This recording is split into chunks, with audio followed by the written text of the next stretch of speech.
अरुणाचलनि सेपायाव खामानि मावनो थांनाय सासे सुबुंनि गोथै सोलेरखौ सोमोनांथाव थासारियाव मोनदों। थैनाय सुबुंखौ ढेकियाजुलिनि गपाल गौर होनना सिनायनो हायो। जाथायनि सायाव नायबिजिरनो गोख्रों दाबि सनितपुर जिल्ला आसानि। अरुणाचल हादाबसायाव खामानि मावनो थांनाय आसामनि खायसे मावदांसाफोरा सम सम जाब्रबथायजों थैनाय जाथाया जाबोबाय थादों। बेबादिनो 3 दाननि सिगां सनितपुर जिल्ला सिंनि ढेकियाजुलिनि 48 बोसोर बैसोनि गपाल गौरखौ एखे जिल्लानिनो पलासपथार गामिनि आमिर आली मुंनि सुबुङा खामानि मावनो लांदोंमोन। नाथाय शुक्रबारखालि गपाल गौरनि गोथै सोलेरखौ सोमोनांथाव थासारियाव मोननो हायो होनना मिथिहोयो। अरुणाचलाव खामानि मावनो थांनानै रुंसारि जानाय निखावरि नखरनि गपाल गौरा बिसिजों लोगोसे 2 खुदियाखौ नागारनानै थांनाय जाथाया ओनसोलाव दुखु मोननाय सोमजिहोदों। गुबुन फारसेथिं बे जाथायनि सायाव गोख्रों नायबिजिरनायजों लोगोसे दुखुथिया नखरनो 10 लाख रां अनसुंथाइ होनांगौनि दाबि खालामनानै सनितपुर जिल्ला आसानि दैदेनगिरिफोरा ढेकियाजुलि सार्कोल मावख'नि मावख'गिरि तन्मय बरानि जोहै आसामनि गिबि मन्त्रि डक्टर हिमन्त बिश्व शर्मानो गांसे गोसोखांलाइ गथायो। लोगोसेनो खौरां बिजोंनि गेजेरजों आसानि आफादगिरि आनन्द ताती आरो लेङाइ आफादगिरि नारायण सिंह गौरा ओरैबायदि फोरमायो।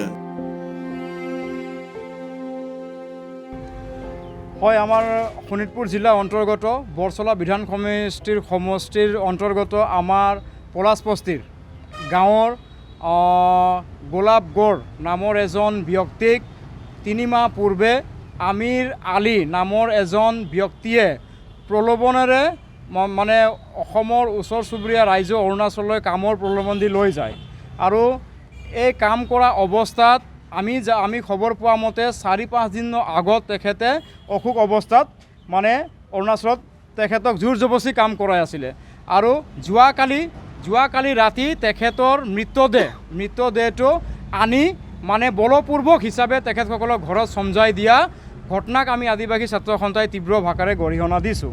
ইতিমধ্যে আমি যোৱাকালি ৰাতি আৰক্ষী প্ৰশাসনক জনালোঁ আৰু যোৱাকালি ৰাতিয়ে আমাৰ যি মৃতদেহ সেই মৃতদেহক আমি ঢেকিয়াজুলি আৰক্ষী চকীত আনি আজিৰ যি মানে পষ্টমৰ্টম সেই পষ্টমৰ্টম কাৰণে ইতিমধ্যে প্ৰশাসনৰ দ্বাৰা পষ্টমৰ্টম কাৰণে TMCলৈ প্ৰেৰণ কৰা হৈছে আৰু আমি ইয়াৰ লগে লগে দাবী জনাব বিচাৰিছোঁ আমি ইতিমধ্যে ঢেকিয়াজুলি ৰাজচক্ৰ বিষয়াৰ জৰিয়তে আমি অসমৰ সন্মানীয় মুখ্যমন্ত্ৰীলৈ এখন স্মাৰক পত্ৰ মানে প্ৰেৰণ কৰিছোঁ, য'ত আমি এই যিজন মানে আমিৰ আলী নামৰ এই ঠিকাদাৰ সেই ঠিকাদাৰজনক কৰায়ত্ব কৰি এই মানুহজন আমাৰ যি নিৰীহ আদিবাসী এই মানুহৰ ওপৰত মানে যি ন্যায় সেই ন্যায় প্ৰদান কৰিবৰ বাবে আমি মুখ্যমন্ত্ৰীৰ ওচৰত মানে দাবী জনাইছোঁ। হয়, আমি সদৌ অসম আদিবাসী ছাত্ৰ সন্থা শোণিতপুৰ জিলা সমিতি হৈ আজি যিহেতু বিগত 3 মাহ ধৰি তেখেতক মানে কামৰ প্ৰলোভনলৈ অৰুণাচল ৰাজ্যলৈ লৈ গৈছিলে গোলাপ গৌৰ নামৰ ব্যক্তিজনক আৰু অমৰ আলী যি ঠিকাদাৰ আচলতে